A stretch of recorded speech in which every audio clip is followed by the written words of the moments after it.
بسم اللہ الرحمن الرحیم۔ شروع اللہ کے نام سے جو بڑا مہربان اور نہایت رحم والا ہے۔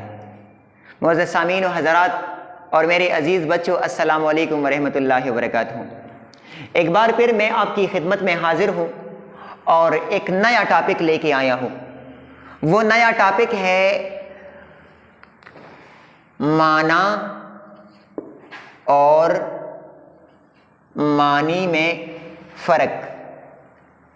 معنی یہ کیا ہے؟ معنی ہے، اور معنی میں فرق۔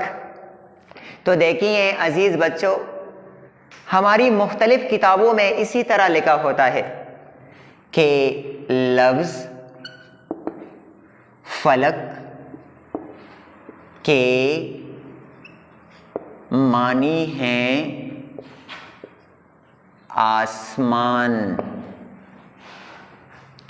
لفظ فلک کے معنی ہیں آسمان۔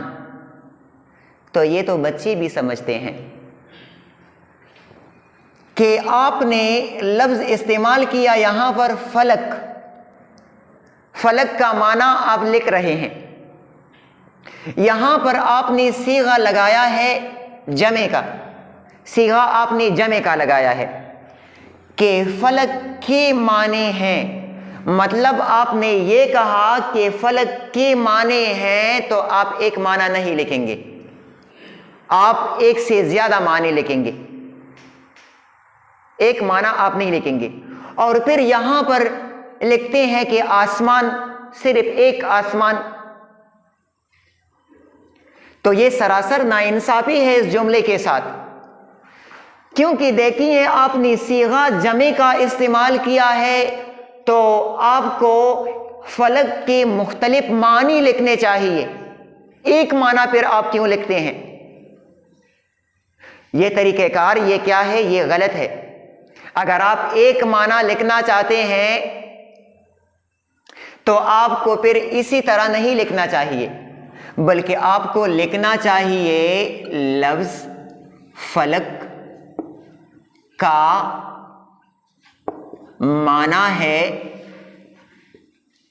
آسمان۔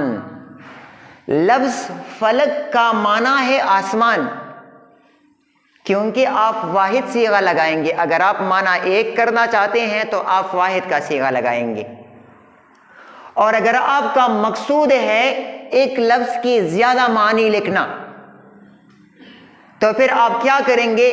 پھر آپ لکھیں گے لفظ عادل کے، اور معنی کی جگہ آپ لکھیں گے معنی۔ معنی کی جگہ آپ لکھیں گے معنی ہیں، ہیں نہیں لگائیں گے آپ، ہیں جمع کا صیغہ ہے۔ لفظ عادل کے معنی ہیں عدل اور انصاف کرنے والا۔ دیکھیے یہاں پر میں عادل کے معنی لکھنا چاہتا ہوں، لیکن وہ ایک معنی نہیں ہے بلکہ ایک سے زیادہ معنی ہے، تو یہاں پر میں جمع کا صیغہ استعمال کر سکتا ہوں، اور جب میں جمع کا صیغہ استعمال کروں گا تو یہ لفظ میں معنی نہیں لکھوں گا، بلکہ یہاں پر میں معنی لفظ لکھوں گا۔ تو عزیز بچوں، آج تک اتنا کافی ہے۔ انشاءاللہ اگلی بار کسی اور ٹاپک پر لیکچر دیں گے۔ جہاں بھی ہو خوش رہیں، آباد رہیں، والسلام۔